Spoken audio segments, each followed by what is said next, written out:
welcome to the Success Channel. Today I'm going to read for you from the book of Napoleon Hill, Think and Grow Rich. And I am a New Skin affiliate. You can help support me by buying my products or joining my team. You will see down in this video, down below, some information. Well, let me get started with reading from the book. I read like parts, not the whole book in one time, because I know you need to take it into parts and let it sink in, and you need to think about it. That's why it's called Think and Grow Rich. Start thinking about the words and what I have read or what Napoleon Hill wants you to hear. Okay, here we go. A pretty after dinner speech for $1 billion. When on the evening of December 12, 1900, some 80 of the nation's financial nobility gathered in the banquet hall of the University Club on Fifth Avenue to do honor to a young man from out of the West, not half a dozen of the guests realized they were to witness the most significant episode in American industrial history. J. Edward Simmons and Charles Stewart Smith, their hearts full of gratitude for the lavish hospitality bestowed on them by Charles M. Schwab during a recent visit to Pittsburgh, had arranged a dinner to introduce the 38-year-old steel man to Eastern banking society. But they didn't expect him to stampede the convention. They warned him, in fact, that the bosoms within New York's stuffed shirts would not be responsive to oratory, and that if he didn't want to bore the Stillmans and Harrimans and Vanderbilts, he had better limit himself to 15 or 20 minutes of polite vaporings and let it go on at that. Even John Pierpont Morgan, sitting on the right hand of Schwab, as became his imperial dignity, intended to grace the banquet table with his presence only briefly, and so far as the press and public were concerned, the whole affair was of so little moment that no mention of it found its way into print the next day. So the two hosts and their distinguished guests ate their way through the usual 7 or 8 courses. There was little conversation, and what there was of it was restrained. Few of the bankers and brokers had met Schwab, whose career had flowered along the banks of the Monongahela, and none knew him well. But before the evening was over, they, and with them Money Master Morgan, were to be swept off their feet, and the $1 billion baby, the United States Steel Corporation, was to be conceived. It is perhaps unfortunate for the sake of history that no record of Charlie Schwab's speech at the dinner ever was made. He repeated some parts of it at a later date during a similar meeting of Chicago bankers, and still later when the government brought suit to dissolve the Steel Trust, he gave his own version from the witness stand of the remarks that stimulated Morgan into a frenzy of financial activity. It is probable, however, that it was a homely speech, somewhat ungrammatical, for the niceties of language never bothered Schwab, full of epigram and threaded with wit. But aside from that, it had a galvanic force and effect upon the 5 billions of estimated capital that was represented by the diners. After it was over and the gathering was still under its spell, although Schwab talked for 90 minutes, Morgan led the orator to a recessed window where, dangling their legs from the high, uncomfortable seat, they talked for an hour more. The magic of the Schwab personality had been turned on full force, but what was more important and lasting was the full-fledged, clear-cut program he laid down for the aggrandizement of steel. Many other men had tried to interest Morgan in slapping together a steel trust after the pattern of the biscuit, wire and hoop, sugar, rubber, whiskey, oil or chewing gum combinations. John W. Gates, the gambler, had urged it, but Morgan distrusted him. The Moore boys, Bill and Jim, Chicago stock jobbers who had glued together a match trust and a cracker corporation, had urged it and failed. Albert H. Gary, the sanctimonious country lawyer, wanted to foster it, but he wasn't big enough to be impressive, until Schwab's eloquence took J.P. Morgan to the heights from which he could visualize the solid results of the most daring financial undertaking ever conceived. The project was regarded as a delirious dream of easy money crackpots. The financial magnetism that began a generation ago to attract thousands of small and sometimes inefficiently managed companies into a large and competition-crushing combinations had become operative in the steel world through the devices of that jovial business pirate John W. Gates.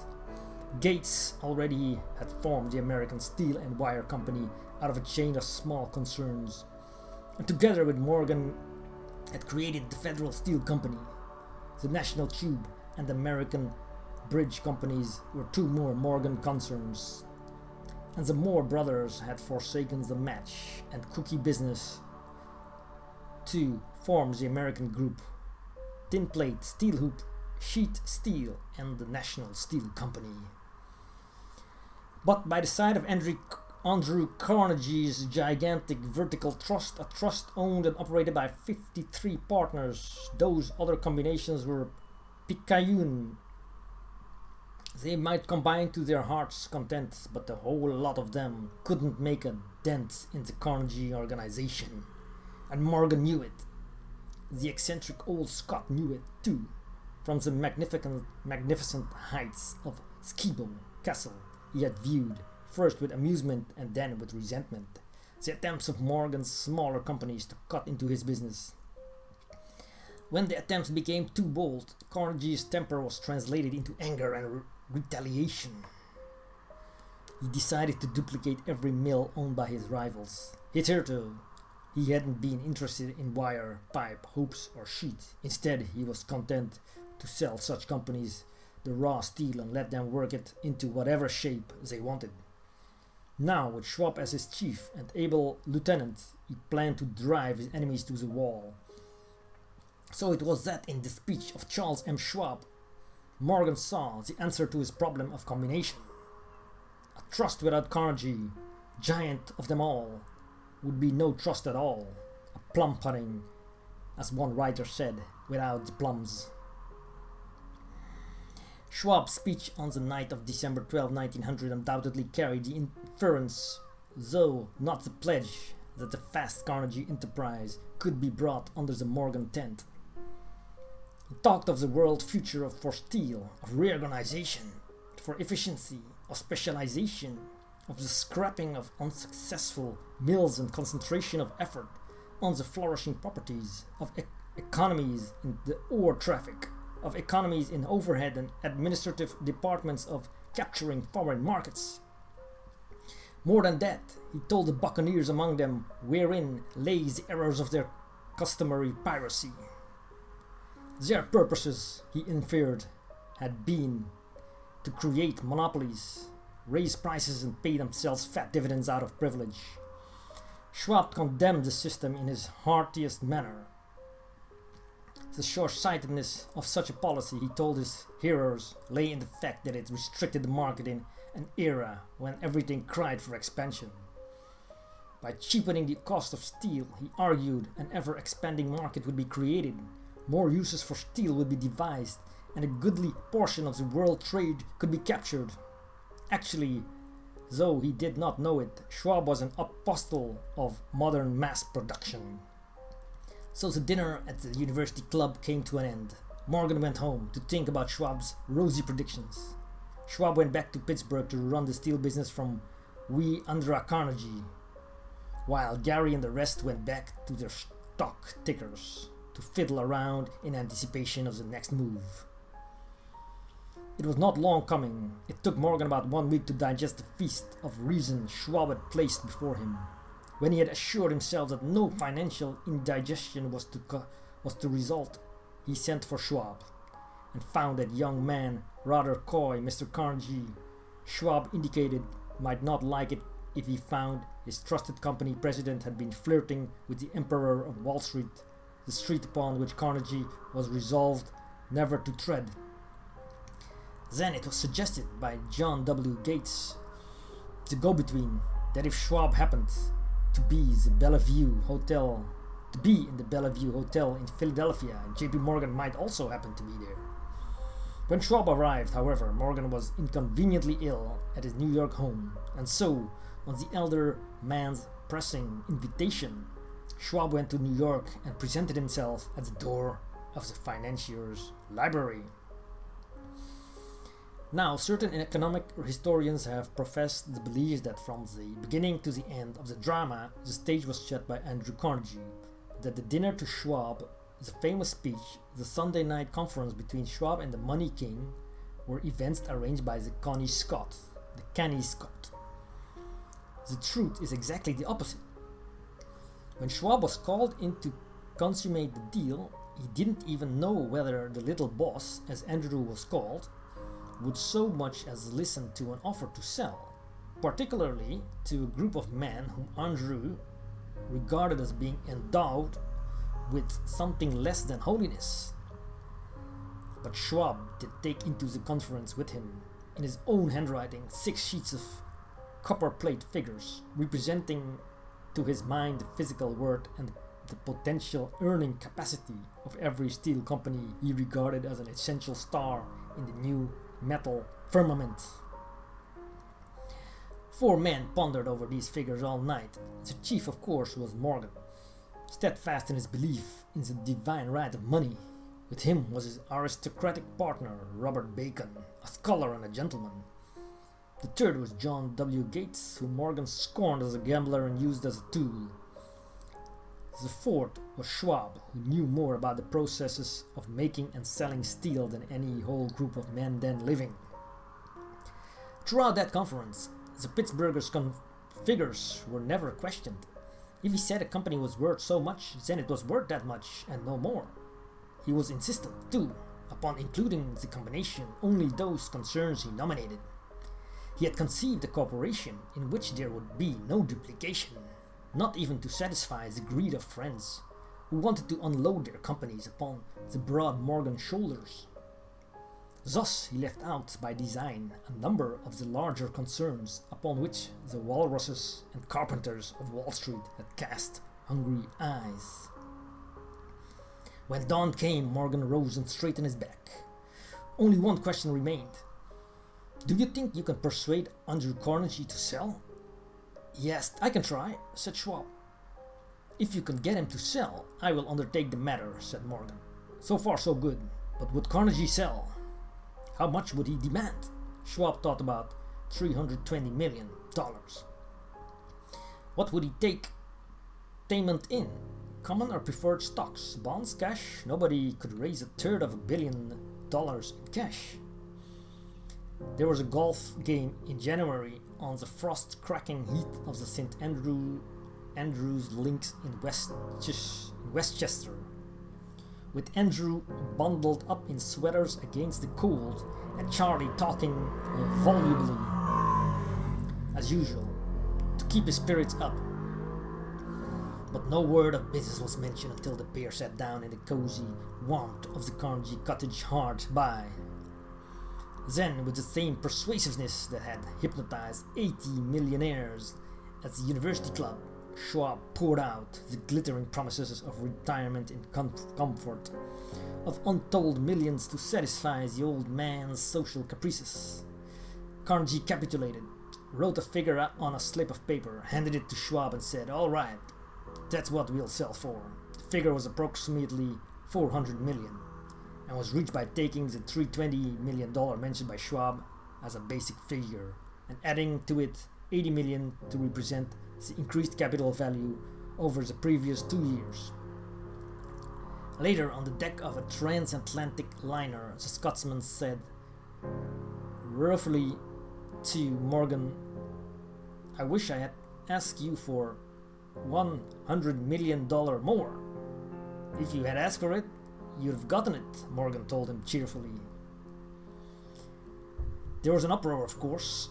A British correspondent cabled that the foreign steel world was appalled by the gigantic combination. President Hadley of Yale declared that unless trusts were regulated, the country might expect an emperor in Washington within the next 25 years. But that able stock manipulator Keene went at his work of shoving the new stock at the public so vigorously that all the excess water, estimated by some at nearly $600 million, was absorbed in a twinkling. So Carnegie had his millions and the Morgan Syndicate had $62 million for all its trouble. And all the boys from Gates to Gary had their millions. The 38-year-old Schwab had his reward. He was made president of the new corporation and remained in control until 1930.